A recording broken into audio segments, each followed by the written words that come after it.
menuju venue kita Pak ya. Sudah ditunggu juga oleh teman-teman media, teman-teman mahasiswa dan teman-teman influencer. Influencer dari seluruh kota Pekanbaru. Gokil sekali. Aku ingin nih menjadi influencer itu. Kebetulan following aku udah 15.000 followingnya. Oke, baik untuk rekan-rekan media. Jangan nanti ketika kita lagi dialog jangan ada yang maju ya. Kita duduk saja. Sekali lagi kami mohon kepada seluruh rekan-rekan. Oke. Kalau mau bibirnya aja yang maju-maju boleh kayak Boleh, maning-maning ya. itu kita nggak apa-apa. Seru malah kalau di Oke, selamat datang kembali Pak Anies. Tepuk tangan untuk Pak Anies dan rombongannya. Baik, langsung saja teman-teman media boleh mundur, Teman-teman boleh jaga jarak boleh kembali. jaga jarak, boleh kita akan langsung saja. Sudah. Deg-degan lo. Tuh. Deg-degan lo. Ya, ini dia nih.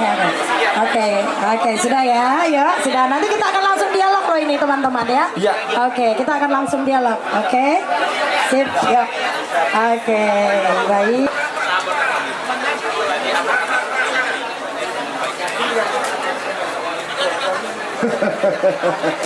Coba Halo, luar biasa. Oke, baik. Oke.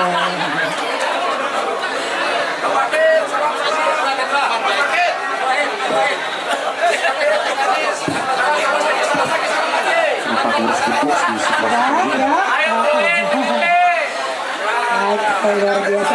Baik, untuk rekan-rekan siapkan pertanyaannya karena kita akan langsung berdialog bersama calon presiden.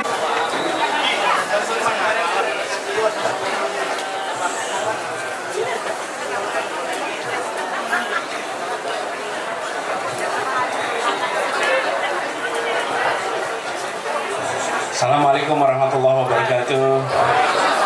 Selamat siang, salam sejahtera buat semuanya.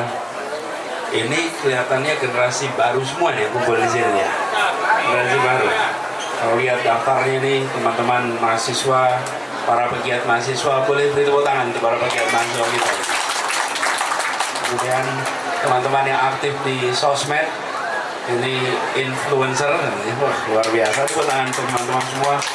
Ini saya lihat namanya ini ada Habib Ramadan. Mana yang Ramadan? Ramadan.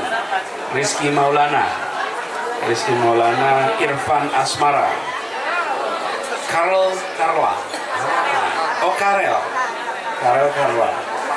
Alhamdulillah. Ini kalau mahasiswa juga daftarnya banyak nih. Presiden mahasiswa, mana aja nih presiden mahasiswa? Terima kasih. Insya Allah nanti presiden beneran ya. Dewan Perwakilan Mahasiswa ada UNRI, Universitas Lancang Kuning, HMI Riau, PMII, Paguyuban Pekanbaru, Nias, kemudian GMKI, GMNI, ya. Ayo sekalian, dan saya bersyukur alhamdulillah siang ini bersama-sama ini dengan Pak Wagub. Sejak kemarin kita bersama-sama terus. Terima kasih Pak Wagub mendampingi. Boleh tepuk tangan buat Pak Wagub, Pak Edi. Saya datang dari Jakarta bersama ini Pak Sugeng Suparwoto. Beliau pimpinan Partai Nasdem dan hadirin semuanya. Teman-teman sekalian, kami berkunjung ke Riau, Pekanbaru kali ini dalam sebuah rencana itu silaturahmi, menjangkau, menceritakan, dan juga mendengar. Jadi, tapi kalau kedatangan kami sendiri dalam artian kegiatan, kami sudah berkegiatan di kawasan Riau ini sudah agak lama. Ini teman-teman yang di sudut sana ini teman-teman Indonesia Mengajar. Kami memulai program namanya Indonesia Mengajar. Kira-kira 12 tahun yang lalu. Dan tahun 2010, salah satu tempat yang kami awal datangi itu di Pulau Rupak, Kabupaten Bengkalis di sana. Dan ini siswa yang udah jadi mahasiswa ya sekarang ya, udah jadi mahasiswa. Angkat. Boleh ini? Siapa namanya? Siapa? Sidik dan Helvi. Kuliah di mana sekarang? Kalau saya sekarang lagi menyambung pendidikan di program Master Sarjana jurusan manajemen di Universitas Riau, Pak. Alhamdulillah. Satunya Assalamualaikum warahmatullahi wabarakatuh. Nama saya Muhammad Sidi dari Pulau Bupat, Kabupaten Betawi. Alhamdulillah sekarang saya melanjutkan pendidikan sarjana S1 yaitu FI Pendidikan Fisika di Universitas Riau. dulu siapa gurunya di sana? Ada 2 dosen pengajar. Guru pengajar, belum dosen ya? Ada Pak Roy sama Bu Dini. Oke, Pak Roy ini yang saya ceritakan tadi malam. Pak Roy, oke. Terima kasih. Kalau Anda, siapa dulu gurunya? Kalau saya namanya Ibu Nanda Yudi Kawandari dari Jogja, Pak. Oke, terima kasih. Boleh tepuk tangan untuk mereka. Alhamdulillah, senang bisa bersilaturahmi dan saya ingin sampaikan kepada semua bahwa saat ini kami mendapatkan amanat menjadi calon dari Partai Nasional Demokrat Nasdem, dan untuk perjalanan ke depan kami membawa pesan untuk melaksanakan yang menjadi cita-cita dari Republik ini. Tujuan Republik ini didirikan tidak lebih tidak kurang adalah menghadirkan keadilan sosial bagi seluruh rakyat Indonesia. Kalimat itu tidak hanya untuk dihafalkan upacara-upacara, tapi kalimat itu harus diwujudkan menjadi intisari dari kebijakan-kebijakan yang dibuat di negeri ini. Kami ikhtiarkan itu di Jakarta. Ketika Jakarta, yang kami ikhtiarkan adalah bagaimana satu kalimat itu bisa terlaksana. Alhamdulillah satu dilaksanakan di Jakarta, dan mudah-mudahan itu menjadi kerja yang kami bawa untuk ditawarkan. Jadi silaturahmi di sini kami juga menyampaikan itu. Yang kedua, tentu saja di tiap banyak tempat punya aspirasi, punya yang bervariasi. Jadi kami juga ingin mendengar, kami juga ingin perlu menjadi perhatian dalam kita menjalankan rencana-rencana ke depan. Jadi teman-teman sekalian, terima kasih sekali kehadirannya. Dan ini warung Wareh kopi. Udah dapat kopinya belum? Udah.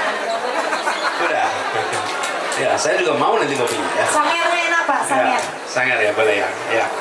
Terima kasih Pak Rizal. Mana Pak Rizal ini? Pak Rizal yang menjadi tuan rumah di sini. Insya Allah pertemuan ini berikan manfaat bagi kita semua. Amin. Itu aja dulu dari saya. Terima kasih. Assalamualaikum warahmatullahi wabarakatuh. Waalaikumsalam warahmatullahi wabarakatuh. Baik, itu dia. Dan siapa yang ingin memulai berdialog bersama beliau? Baik, Teman-teman wartawan sepertinya sudah. boleh kita ke influencer. Pak Anies yang saya hormati, saya Hafizon As-Safi'i dari Riau Pos. Saya ingin bertanya, kata orang Pak, lawan Bapak bukan Pak Ganjar atau Pak Prabowo, tapi lawan Bapak yang sebenarnya adalah kecurangan. Bagaimana Bapak menghadapi tim dan Bapak menghadapi hal seperti itu? Karena kami takut Bapak dimenangkan, Bapak menang tapi dikalahkan. Terima kasih. Assalamualaikum warahmatullahi wabarakatuh. Terima kasih teman kita dari Riau Pos. Oke, selanjutnya dari guru. Perkenalkan, nama saya Khairul Basar, mahasiswa Fakultas Hukum Universitas Riau. Khairul Basar, mahasiswa Fakultas Hukum Universitas Riau, terpilih saat ini sebagai Presiden Mahasiswa Universitas Riau.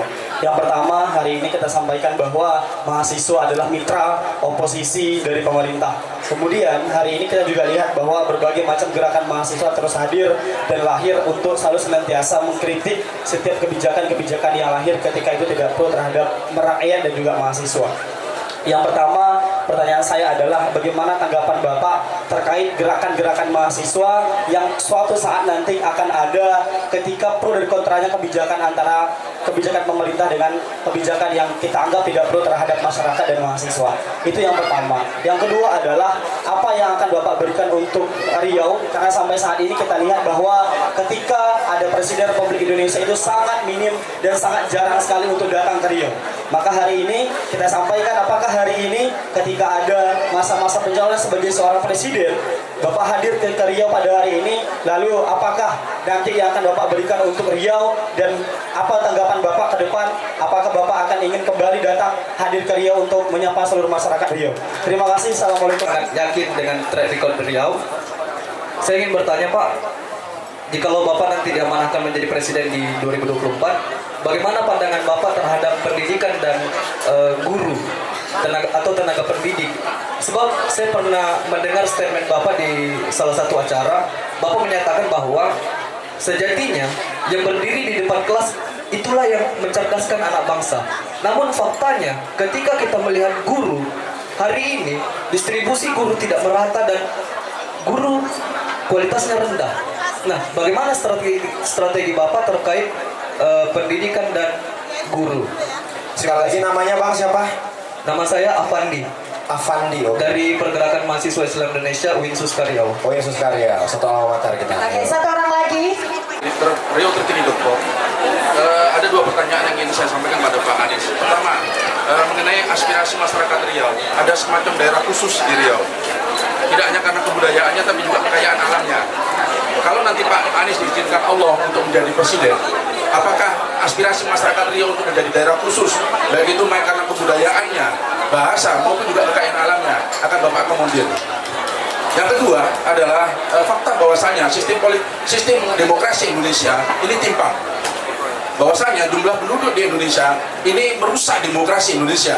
Kalau menurut saya, kebetulan saya baru pulang hari Jumat lalu, saya ada trip untuk keliling Indonesia, keliling Jawa terutama. Salah satunya adalah melihat bagaimana prospek suara masyarakat di 2024. Saya lihat kalau kita, menurut saya, apa yang Pak Anies akan lakukan dan tim untuk tidak mengabaikan suara Jawa. Kemenangan luar Jawa akan menjadi nisbi ketika salah satu calon atau calon manapun mengabaikan suara Jawa. Nah, ini saya ingin dapat informasi dari Pak Anies dan tim. Jangan ditutup bawahnya Bang, jangan ditutup bawahnya. Ya.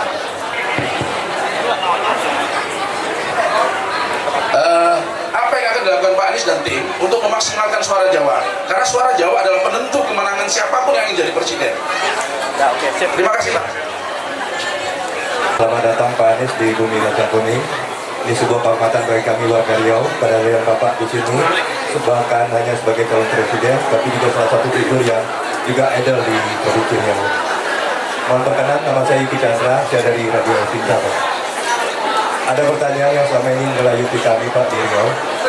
Saat ini sawit yang luar biasa di Provinsi Riau produksinya itu mencapai mungkin angkanya sangat besar Pak ya, dan itu kontribusinya bagi APBN cukup luar biasa dari aspek pajak.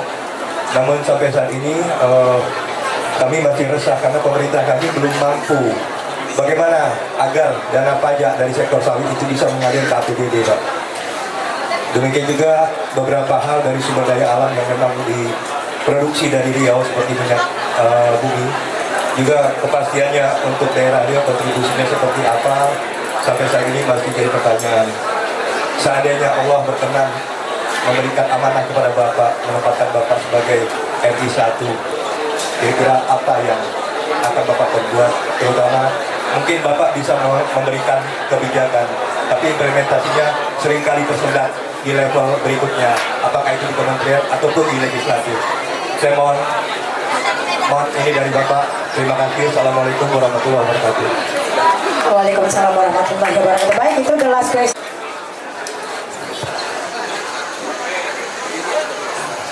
Teman-teman, terima kasih. Bung Ahmad, Bung Afandi, Bung Hoiril, kemudian Bang Afrizon, ya Pos, Pak Siswoyo, Pak Yuki, atas pertanyaan-pertanyaannya dan komentar serta harapan. Sebelum saya jawab teknisnya, saya ingin ajak kepada teman-teman semua hal yang ditanyakan terkait dengan besok itu jawabannya bisa dibuat menyenangkan kuping teman-teman. Ya. Bisa. Oh, saya akan A, B, C, D, keluar ruangan top, cocok. Ini dia, gitu kira-kira. Saya nggak mau melakukan itu, teman-teman. Justru saya mengajak teman-teman semua Saya justru mengajak pada teman-teman semua, nanti kalau ketemu siapapun yang datang, apakah itu caleg, apakah itu calon bupati, calon wali kota, calon presiden, kalau ditanya tentang apa yang mau dikerjakan besok, jawabannya bisa khayalan. Jawabannya bisa, namanya juga masa depan, bukan? Oh ya, saya akan A, B, C, D. Nah kita juga ketika dengar gitu, wah cocok ini, saya suka ini. Kita bisa berikan jawaban begitu. Saya tidak mau melakukan itu. Saya melakukan itu. Jadi, yang saya mau ajak teman-teman sekalian adalah begini. Ini orang yang mau jadi caleg, yang mau jadi bupati, wali kota, gubernur, atau presiden, itu bukan orang yang baru kemarin sore datang. Ya? Dia sudah punya rekam jejak yang panjang. Betul tidak? Jadi Anda lihat rekam jejaknya itu. Kira-kira nanti kalau dia dapat tanggung jawab, dia akan kerjakan seperti apa? Jadi lihat itu. Jadi ketika ditanya, kenapa? Karena kita akan ketemu dengan begitu banyak hal, begitu banyak urusan yang belum pernah ditemui kemarin. Saya beri ilustrasi, saya menjadi gubernur di Jakarta. Ketika saya menjadi gubernur, apakah saya punya pengalaman teknis? Pengalaman teknis ya? Tentang pengelolaan taman? Tidak punya. Apakah saya punya pengalaman teknis? Pengelolaan lingkungan hidup dan kebersihan lingkungan, green development, tidak ada. Tetapi saya punya metode bekerja, metode berpikir yang itu dipakai kalau menghadapi persoalan apapun. Metodenya itu ada. Jadi ketemu urusan apapun itu metodenya dipakai. Nah, sama seperti ketemu dengan persoalan di sini. Macam-macam nih yang tadi diangkat. Tadi ketika saya sampaikan satu kalimat namanya keadilan sosial. Jadi ketika ketemu urusan apapun, keadilan sosial itu seperti apa? Contoh, tadi yang saya tanya guru.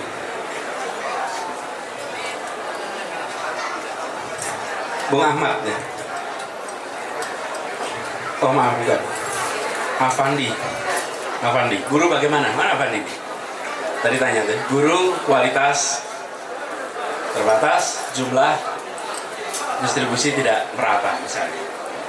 Jadi teman-teman sekalian, pendekatannya itu adalah bukan sekedar membuat sesuatu yang baru. Saya selalu gunakan 4 hal. Ini yang harus dicek. 1, dari yang sudah ada sekarang, apa yang perlu diteruskan. Dari yang sudah ada nih. Yang kedua, dari yang sudah ada sekarang, apa yang perlu dikoreksi. Oke? Yang ketiga, apa yang perlu dihentikan, yang jangan diteruskan nih. Lalu yang keempat, hal baru apa yang harus dikerjakan. Jadi bukan hanya mau melakukan yang keempat. Biasanya kan bilang saya mau hal baru. Loh, yang selama ini gimana? Pemerintahan kan tidak bisa dari nol terus. Kenapa dari nol terus? Kasihan rakyat, merugi terus menerus. Hanya karena ego orang baru yang datang, semua dibatalkan. Jangan. Ada yang harus diteruskan, ada yang harus dikoreksi, ada yang harus dihentikan, dan ada yang baru yang harus pendekatannya seperti itu dalam semua urusan. Yang kedua, menggunakan ilmu pengetahuan. Saya ditanya, Pak, kalau ambil keputusan di mana di Jakarta? Pakai 3 hal. 1, gunakan seluruh ketentuan perundangan. Yang kedua, gunakan kepentingan publik. Yang ketiga, akal sehat. Untuk ketiga itu dipakai. Jangan pernah tinggalkan akal sehat. Ya. Jadi bukan hanya sesuai ketentuan, tapi juga kepentingan umum dan akal sehat. Dan kadang-kadang harus berhadapan dengan ketentuan. Seperti contoh, tahun lalu UMP di Jakarta itu menurut ketentuan yang dibuat oleh pemerintah pusat, kenaikannya hanya Rp38.000. Okay? Padahal selama ini UMP di Jakarta itu kalau naik sekitar Rp350-400.000. Bayangkan keluar peraturan baru naiknya cuma Rp30.000. Buat Anda kira-kira 30.000 nih dapat berapa begini nih? Ini satu cangkir berapa sekarang? 2 lah, 2 kopi. Bayangkan 2 kopi. Itu kalau dilaksanakan sesuai ketentuan tapi tidak sesuai akal sehat. Betul tidak? Saya tidak laksanakan.